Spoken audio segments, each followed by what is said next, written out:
ఈ 'కల్కి' సినిమాలో కర్ణుడి గురించి చాలా హైలైట్ చేసి చెప్పారు. ఈ మహాభారతంలో కర్ణుడి గురించి అసలు ఏముందమ్మా మీరు చెప్పండి? ఈ కర్ణుడు అండి, కారణాలు ఏమైనా సరే కుంతీదేవికి వివాహానికి ముందే ఒక వరం వలన, ఒక మంత్రం ఆమె పరీక్షిస్తే సూర్యుడి అనుగ్రహం వలన పుట్టాడు. సరే, ఆవిడ కన్య కాబట్టి లోకనిందకు వెరచి ఆమెను ఒక పెట్టెలో పెట్టేసేసి అతన్ని గంగపాలు చేసింది, గంగలో వదిలేసింది ఆ పెట్టెని. ఆ పెట్టె అలా అలా నీళ్ళలో వెళ్తే ఒక సూతుడు అంటే పడవ నడుపుకునే వర్గం వాళ్ళనమాట. అతడి దొరికితే తీసుకెళ్ళేసేసి అతడు పెంచాడు. సూతుడి గృహంలో పెరిగాడు కాబట్టి అతడికి సూతపుత్రుడు అనే పేరు వచ్చింది. కుంతిపుత్రుడు అని కర్ణుడికి తెలియదు. కానీ ఇతడు కాస్త సూతపుత్రుడు అయినా సరే కుంతి గర్భాన్ని పుట్టడం వల్లనేమో బ్లడ్ ఉండి మొత్తానికి అస్త్రశస్త్రాలు అవన్నీ కూడా కొంత నేర్చుకున్నాడు. కొంత నేర్చుకోవడానికి పరశురాముడి దగ్గరకు వెళ్ళాడు. ఆనాటి కాలంలో ఈ శస్త్రాస్త్రాలన్నీ కూడా ధనుర్వేదం అవన్నీ కూడా వేదంలో పార్ట్స్ కాబట్టి బ్రాహ్మణులకి క్షత్రియులకి మాత్రమే నేర్పేవాళ్ళు అనమాట.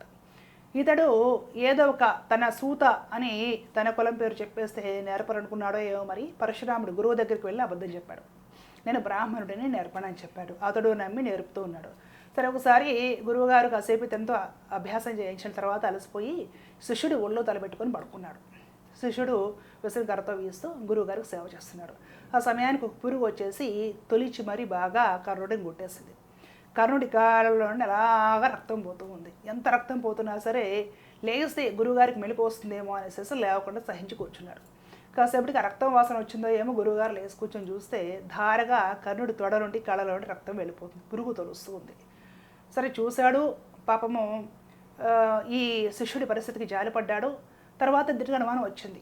ఎందుకంటే ఒక క్షత్రియుడే అంత రక్తం పోతున్నా కూడా నిబ్బరంగా కూర్చోగలుగుతాడు. ఇతడు బ్రాహ్మణుడు అని చెప్తున్నాడు. బ్రాహ్మణుడు అలాగా పురుగు కుట్టేసి రక్తం కారుతూ ఉంటే అలా నిబ్బరంగా కూర్చోగలుగుతాడా? కాబట్టి ఇతడు బ్రాహ్మణుడైతే కాదు అనేసి నిర్ధారించి, నువ్వు బ్రాహ్మణుడు కాదు కానీ నాకు అబద్ధం చెప్పావు కాబట్టి నా దగ్గర నేర్చుకున్న విద్య ఏదైతే ఉందో అది యుద్ధంలో పని చేయకుండా పోతుంది అని శాపం పెట్టేశాడు. ఆ విధంగా గురువుకు అబద్ధం చెప్పి గురువు శాపానికి గురయ్యాడు. తర్వాత మొత్తానికి దుర్యోధనుడు పక్కన చేరిన తర్వాత దుర్యోధనుడు స్నేహంతో కాదు, ఈ కర్ణుడి దగ్గర ధనుర్విద్య ఉంది, ఇది నాకు ఉపయోగపడుతుంది పాండవులను ఓడించడానికి అనే ఒక ఆలోచనతోటి, అంటే అతని దగ్గర ఉన్నదేదో ఇతడు వాడుకోవడం కోసము ఇతడికి అంగరాజ్యం కట్టబెట్టాడు. అది స్నేహం. అంతేగాని దుర్యోధనుడికి కర్ణుడికి మధ్య గొప్ప స్నేహం అయితే ఏమి లేదు. వాడి దగ్గర ఉన్న వస్తువు ఇతడికి ఉపయోగం, ఇతడి దగ్గర పడేసిన రాజ్యం ముక్క అతడికి ఉపయోగం, అతడికి ఒక అధికారం ప్రాప్తిస్తుంది కదా. ఆ విధంగా ఆరంభమైన స్నేహమే కానీ అదేం గొప్ప స్నేహమేమి కాదు. అప్పటి నుంచి ఆ అంగరాజ్యం ఇచ్చాడని దుర్యోధనుడు పక్కన చేరాడు. అప్పటి నుంచి దుష్ట సలహాలు, ఈ దుర్యోధనుడు దుష్టుడు ఇతడికి లేని ఆ టైంకి కలగని ఐడియాలు మొత్తం ఇచ్చింది కర్ణుడు. అప్పుడు ఆ పిల్లల్ని భీమసేనుడికి విషం పెట్టి తాళ్ళు కట్టేసి నదిలో పడేసి చర్యకి కూడా పక్కనే కర్ణుడు ఉన్నాడు. ఆ తర్వాత వారణాసి పంపించేసేసి ఈ కుంతీదేవిని పాండవుల 5గురిని లెక్క ఇంట్లో పెట్టి తగలేయాలి అనే ఒక ప్లాన్లో కూడా కర్ణుడు ఉన్నాడు. అది అయిపోయిన తర్వాత వాళ్ళు ఈ బాధలు పడలేక ఏకచక్రపురం వెళ్ళి బ్రాహ్మణ వేషాలు వేసుకొని పాపం భిక్షం ఎత్తుకొని తింటున్నారు ప్రాణాలు కాపాడుకోవడానికి యువకులుగా ఉన్నప్పుడు. అప్పుడు ఈ పాంచాల రాజకుమారి ద్రౌపది స్వయంవరం పెట్టారు. ఆ స్వయంవరానికి వీళ్ళు ఆవేశాలతోటే వెళ్ళారు పాండవులు. వీళ్ళని గుర్తుపట్టలేదు. కౌరవులు వచ్చారు, కర్ణుడు వచ్చారు. అక్కడ కర్ణుడు మత్స్యంత్రం కొడదాము, ద్రౌపదిని చేసుకుందాము, అందంగా ఉందని హాస్పిటల్ వేస్తే ద్రౌపది మోహం మీద చెప్పేస్తుంది, నేను సూతపుత్రుడిని వరించాను అని. కూర్చుంటాడు సైలెంట్గా. ఈ పాండవ మధ్యముడు అర్జునుడు వెళ్ళేసేసి మత్స్యంత్రం కొడతాడు. ద్రౌపది 5గురిని వివాహం చేసుకోవాల్సి వస్తుంది. తర్వాత వాళ్ళ రాజ్యం ఇస్తారు, వాళ్ళ రాజ్యం ఏలుకుంటారు. రాజసూయ యాగం చేసేసి ధర్మరాజు గారు చక్కగా ఈ కౌరవులను కూడా పిలిచినప్పుడు వీళ్ళ సంపదలు చూసి వాళ్ళు ఏడ్చారు. అప్పుడు ఎలా అయినా సరే వీళ్ళని ఈ సంపదలు లాక్కొని అరణ్యాల పాలు చెయ్యాలి అనే దుర్యోధనుడి ఆరాటానికి ఆజ్యం పోసినవాడు కర్ణుడే.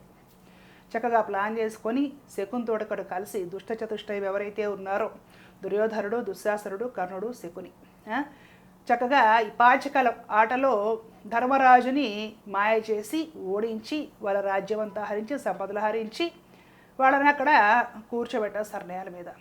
ద్రౌపదిని కూడా ఏడ్చుకురమ్మని సలహా ఇచ్చింది కర్ణుడు.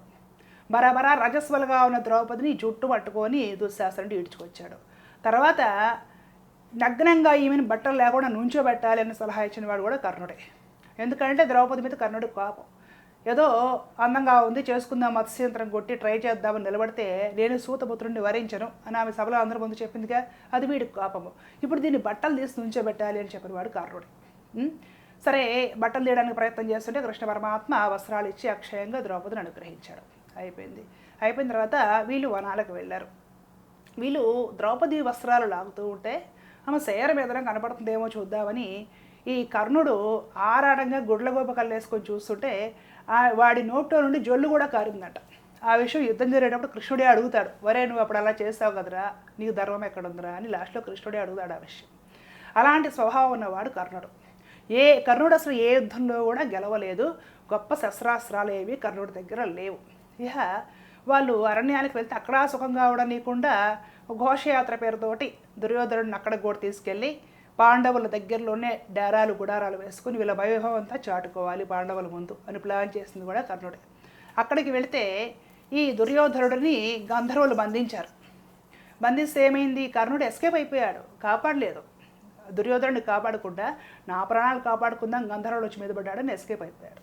ఎవరిని ఎగతాళి చేయడానికి, ఎవరిని ఏడిపించడానికి సంపదలు ప్రదర్శించి వీళ్ళు వెళ్ళారో ఆ పాండవులే, ఆ అర్జునుడే వచ్చి ఈ దుర్యోధనుడిని విడిపించి యహనం చేయడం బుద్ధి తెచ్చుకోరా అని తిరిగి రాజ్యాన్ని పంపిస్తాడు.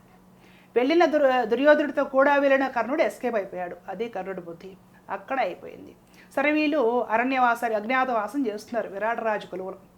అక్కడ కూడా కనిపెట్టి ఉన్నారేమో అనే ఒక అనుమానంతో వాళ్ళ గోవుల్ని హరించుకుపోవాలి. ఈ పాండవులు ధర్మాత్ములు, గోవుల్ని ఎవరన్నా తస్కరించుకుపోతుంటే ఖచ్చితంగా వాళ్ళ వనవాసము, వాళ్ళ అజ్ఞాతవాసం భంగమైనా సరే వస్తారు వాళ్ళు గోవుల కోసం. అలాంటి ధర్మాత్ములు వాళ్ళు.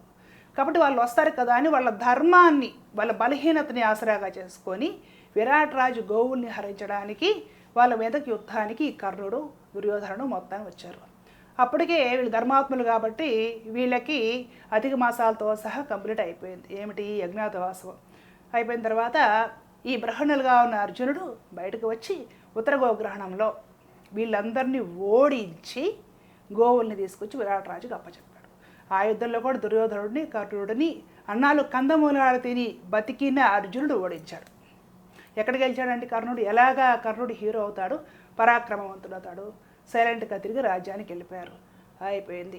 ఇక యుద్ధానికి ముందు ఒకసారి కృష్ణ పరమాత్మ కర్ణుడితో చెప్తాడు, నాయన నీవు సూతపుత్రుడు కాదు కుంతీపుత్రుడివి అని. అప్పుడు కర్ణుడు కూడా అంటాడు, నాకు తెలుసు, వ్యాస మహర్షి నాకు చెప్పారు, కానీ నాకు అటు వెళ్ళాలని లేదు. నువ్వు వెళ్ళాలనుకుంటే అటు వెళ్ళొచ్చు అని కృష్ణుడు అన్నాడే కానీ ఏదో నువ్వు వెళ్ళకపోతే ఏదో అయిపోతుంది పాండవులకు అనేది ఏమి లేదు. నేను వెళ్ళనన్నాడు, అక్కడికి అది అయిపోయింది. తర్వాత కుంతీదేవి వరం అడుగుతుంది, నా పిల్లల్ని నీవు యుద్ధంలో ఒకవేళ ఎదురొచ్చినా చంపొద్దు అని. అర్జునుడు తప్ప ఎవరైనా సరే విడిచిపెడతాను, అర్జునుడు దొరికితే మాత్రం చంపేస్తాను అన్నాడు కర్ణుడు. కర్ణుడికి అర్జునుడు అంటే కోపం, అర్జునుడు శత్రువు. దుర్యోధనుడికి భీముడు అంటే కోపం, భీముడు శత్రువు. సరే కర్ణుడికి యుద్ధంలో ఈ పాండవులందరూ తగిలినా కూడా విడిచిపెట్టాడు అన్న విషయాన్ని హైలైట్ చేస్తారు. కానీ ఈ కర్ణుడు సాత్యకి చేతికి ఇంకా చాలామంది చేతికి చిక్కినా సరే చంపకుండా అర్జునుడు ప్రతిజ్ఞ చేశాడు కాబట్టి అర్జునుడే చంపాలి అనేసి విడిచిపెట్టేస్తారు. ఎవరు గొప్పవాళ్ళండి? అర్జునుడు. కాబట్టి గొప్పగా మనము కర్ణుడిని చాటింపేసుకోవాల్సిన పని లేదు. అదే అయిపోయింది. అభిమన్యుడిని అన్యాయంగా లోపలికి వెళ్ళిన వాడిని పద్మవ్యూహంలో పిల్లవాడని తెలిసి, కొత్త పెళ్లి కొడుకని తెలిసి కూడా చంపి పడేశారు.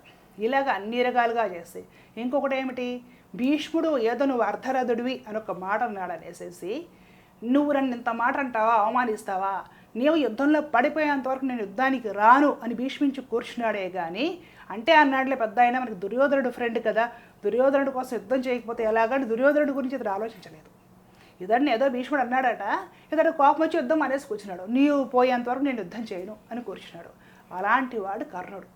ఫ్రెండ్ ఎలా అవుతాడు? అసలు దుర్యోధనుడికి కర్ణుడికి మధ్య ఫ్రెండ్షిప్ ఏమీ లేదు, ఇచ్చిపుచ్చుకోవడాలు ఉన్నాయి.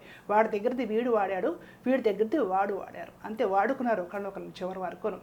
ఆ విధంగా మొదటి నుంచి చివరి వరకు కూడా ఈ అధర్మాన్ని పక్షాన్ని నిలబడిన కర్ణుడు చివరిలో యుద్ధం చేసేటప్పుడు అతని రథచక్రం కొంచెం ఇరుక్కుపోతే తీసుకోబోతూ ఉన్నప్పుడు కృష్ణ పరమాత్మ అర్జునుడిని నీవు బాణం వెయ్యి అంటాడు.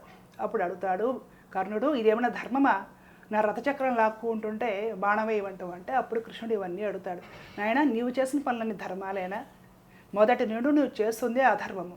ఈరోజు నీ విషయం వచ్చేసరికి నీకు అధర్మం అనిపిస్తుందా? ఇంకొకరిని ఎప్పుడైనా ధర్మదృష్టితో నువ్వు చూసావా? ఇలా అడుగుతాడు.